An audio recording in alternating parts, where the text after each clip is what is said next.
morning everybody. Today I am going to talk about lesson number 21. Lesson number 21 are goals, rights and duties. SST. Subject SST. Lesson number 21 are goals, rights and duties. Chapter कौन सा है? 21. Page number 134. In this lesson, we will learn about the constitutions of India, the fundamental rights and fundamental duties of Indian citizen, the directive principles. इन सब के बारे में study करेंगे तो हम So let's start our chapter. 134, page number 34.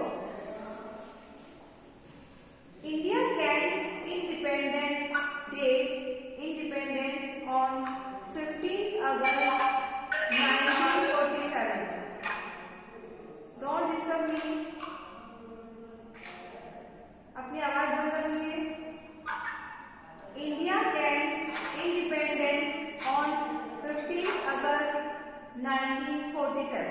हमारे भारत को स्वतंत्रता कब मिली थी? 15 अगस्त 1947 को हमारा भारत देश आजाद हुआ था. The next task before our leaders was to form a government. उसके बाद हमारे लीडर्स का, हमारे नेताओं का काम था सरकार का गठन करना. For this, a constituent assembly was set up. और उसके बाद में एक संविधान सभा शुरू की गई, सेटअप किया गया संविधान सभा का. The member of constituent assembly were elected by the people of India. और ये जो संविधान इसके मेंबर बने थे वो सदस्य हमारे विधानसभा के चुनाव भारत के लोगों के द्वारा बनाए गए.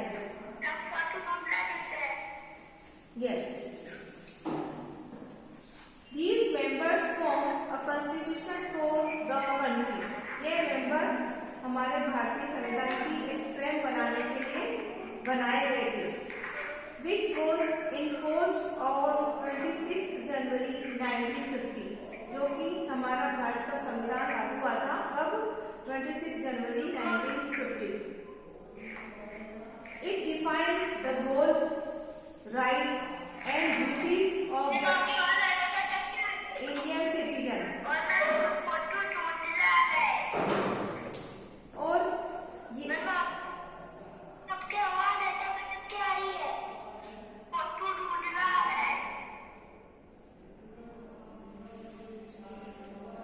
यस. और 26 जनवरी को ये 1950 को ये लागू किया गया था और हमारे अधिकारों और कर्तव्यों को परिभाषित करता है, क्योंकि भारतीय नागरिकों को अधिकार और कर्तव्य समान रूप से मिले इसके लिए. The introduction of preamble to our constitution state that India is a sovereign, socialist, secular and democratic republic. और ये हमारे ये पहचान बनाया कि भारत संप्रभु देश है और इसमें हमारा धर्मनिरपेक्ष, समाजवादी, लोकतांत्रिक गणराज्य इस संविधान में ये लागू किया गया था. The word sovereign means that India is an independent country. Sovereign का मतलब होता है संप्रभु. उसका अर्थ होता है भारत एक है और स्वतंत्र देश है. No other country can be imposed its their supremacy on her. और कोई भी राज्य का देश इसमें भाग नहीं ले सकता है. The word socialist means that the constitution declares every citizen to be equal. और जो जब अपना कर्तव्य समाजवादी शब्द इसका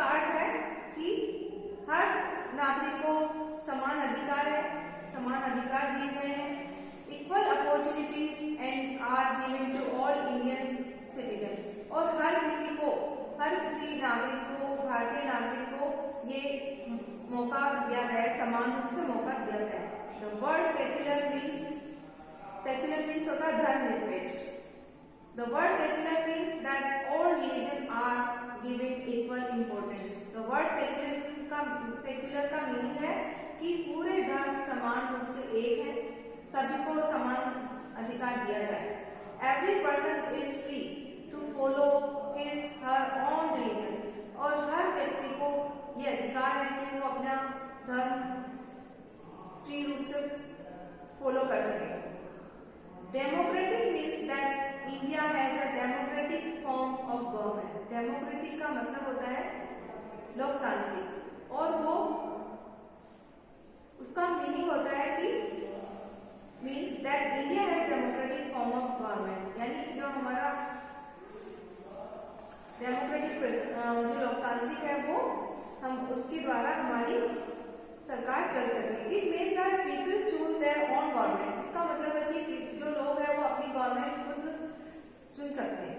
Abraham Lincoln has defined democracy as the government of the people, for the people and by the people. Abraham Lincoln ने इस democracy को, लोकतांत्रिक को परिभाषित किया है। वो है कि लोगों का है, लोगों के द्वारा चलाया गया है और लोगों के हित में ही ये काम किया जाए। ये अब्राहम लिंकन ने उनको बोला था। अब आता है फंडामेंटल राइट्स, जो हमारे मौलिक अधिकार है वो क्या है। The constitution has let down certain fundamental rights to enable a citizen to live a better life. हमारे संविधान ने कई ऐसे हमारे को मौलिक अधिकार दिए गए हैं जिससे कि हमारी जो लाइफ है वो कैसे, हर नागरिक की लाइफ कैसे बेटर बन सके। द 6 फंडामेंटल राइट्स आर, 6 तरह के फंडामेंटल अधिकार दिए गए हैं, मौलिक अधिकार दिए गए हैं। सबसे पहले राइट टू इक्वलिटी, यानी समानता का अधिकार। एक जैसा समान अधिकार होना चाहिए, इक्वलिटी होनी चाहिए, समानता का अधिकार होना चाहिए। नेक्स्ट आता है right to freedom of religion, और दूसरा आता है कि हर धर्म के प्रति फ्रीडम होना चाहिए, समान अधिकार होना चाहिए। राइट अगेंस्ट एक्सप्लोइटेशंस, और शोषण के खिलाफ भी हमारे को राइट होना चाहिए। कल्चर एंड एजुकेशनल राइट, सांस्कृतिक और शिक्षा से संबंधित भी हमें समान अधिकार होने चाहिए। राइट टू कॉन्स्टिट्यूशनल रेमेडीज, और उसका कोई भी संविधान हो, उसका किसी भी तरह से हमें कोई अगर उपचार करना, संवैधानिक उपचार का अधिकार भी हमें होना चाहिए। 6 आता है राइट टू फ्रीडम, और हमें स्वतंत्रता का अधिकार। Freedom of speech and expressions, हमें स्पीच देने की फ्रीडम होनी चाहिए, एक्सप्रेशन की भी फ्रीडम होनी चाहिए। फ्रीडम ऑफ असेंबली, और असेंबली विधानसभा की भी स्वतंत्रता होनी चाहिए। फ्रीडम ऑफ एसोसिएशंस, संघ की भी स्वतंत्रता होनी चाहिए। फ्रीडम ऑफ मूवमेंट, और स्वतंत्रता का आंदोलन, वो उसकी भी फ्रीडम होनी चाहिए। Freedom of residence and settlements, और स्वतंत्रता, निवास और स्वतंत्रता का जो बंदोबस्त होता है जहाँ पे, उसकी भी हमें फ्रीडम होनी चाहिए। एंड फ्रीडम ऑफ प्रोफेशन, और हमारे व्यवसाय में पैसों की भी स्वतंत्रता होनी चाहिए। And freedom of profession, occupation, trade and business, पैसे की स्वतंत्रता, व्यवसाय की, व्यापार की, इन सब की हमें स्वतंत्रता होनी चाहिए। ये हमारे फंडामेंटल राइट्स हैं, कुछ हमारे मौलिक अधिकार हैं जिसे हमें मिला। राइट टू एजुकेशन, सही तरीके से शिक्षा का अधिकार मिले। It state that the government shall provide free and compulsory education to all children from the age of 6 to 14 years. और हमें ये अधिकार होना चाहिए कि हमारे शिक्षा का अधिकार हमें समान रूप से निःशुल्क अनिवार्य शिक्षा हमें प्रदान करें। 6 से लेके 14 ईयर्स तक के स्वतंत्रता के अधिकार से निहित है। 6 साल की उम्र से लेके 14 साल की उम्र को निःशुल्क शिक्षा प्रदान की जाए। Right to information is another fundamental right, और सही अधिकार है जो हमारा मौलिक अधिकार है। इंफॉर्मेशन यानी सूचना का अधिकार एक मौलिक अधिकार है। If a citizen feels that his fundamental rights, यदि कोई नागरिक ये को लगता है कि मौलिक अधिकार को डिनाइड किया जा रहा है, तो ही कैन गो टू कोर्ट, तो वो कोर्ट में जा सकता है। बट ड्यूरिंग इमरजेंसी, लेकिन आपातकाल के दौरान, जब आपातकाल होता है उसके दौरान वो अगर उसको लगता है कि मुझे मौलिक अधिकार सही रूप से नहीं मिल रहे हैं, तो वो नकारा जा रहा है, तो वो कोर्ट जा सकता है। फंडामेंटल राइट्स आर सस्पेंडेड, और फंडामेंटल राइट्स मौलिक अधिकार को सस्पेंड भी कर दिया जाता है। फंडामेंटल ड्यूटीज, ये तो है हमारे fundamental rights. Once again I repeat, fundamental rights, the constitution has laid down certain fundamental rights to enable a citizen to live a better life. The 6 fundamental rights are the right to equality, right to freedom of religion, right against exploitation, cultural and educational rights, right to constitution, remedies and right to freedom. ये सारे 6 fundamental rights हैं जो हमें मौलिक अधिकार मिले हुए हैं। अब आता है fundamental duties. As we know duties and rights go together. क्या आपको पता है कि फंडामेंटल और जो ड्यूटीज और जो हमारे मौलिक अधिकार है वो एक साथ हैं। We have certain fundamental duties towards the country. हमारे प्रति कई मौलिक अधिकार और कर्तव्य हैं देश के प्रति। The society and other individual, society और मतलब समाज के लिए और अन्य व्यक्ति के लिए। Some of fundamental duties mention in कुछ फंडामेंटल ड्यूटीज मेंशन किए हैं।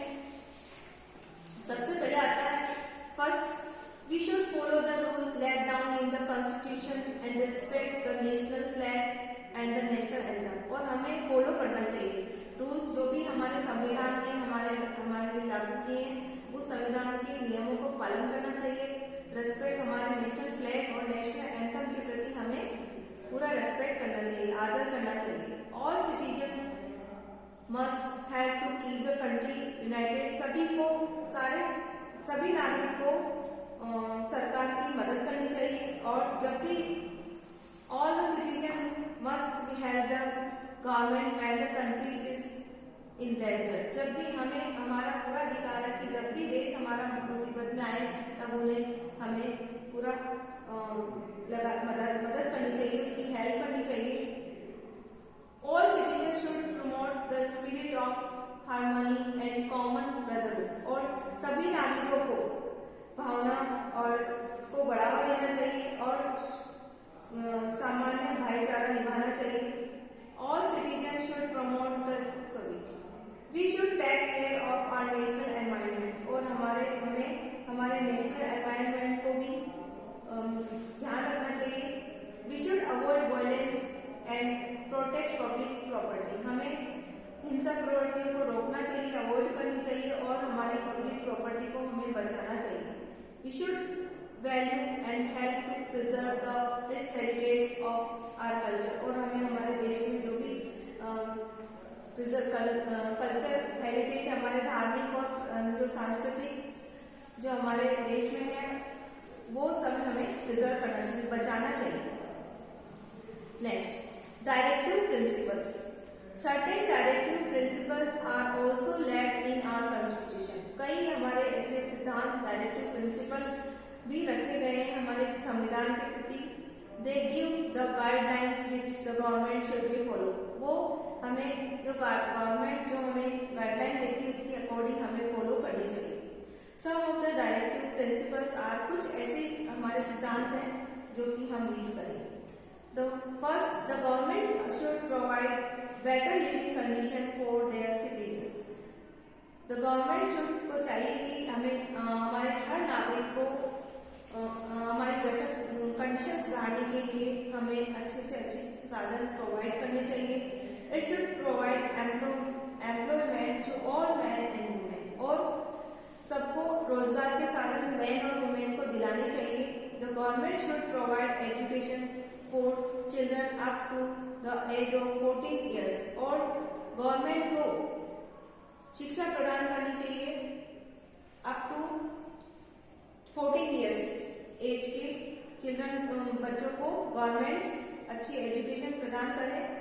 The backward classes like scheduled caste and the scheduled tribes should get opportunity to lead a better life, और बैकवर्ड जो भी क्लासेस के जो भी लोग हैं, अनुसूचित जाति के, अनुसूचित जनजाति के जो भी लोग हैं, उनको भी बेटर लाइफ मौका देना चाहिए, बेटर लाइफ जीने का अवसर देना चाहिए।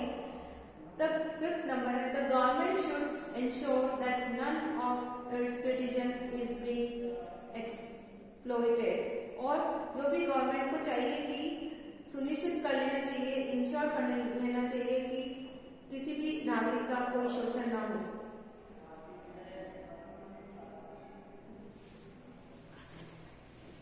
यस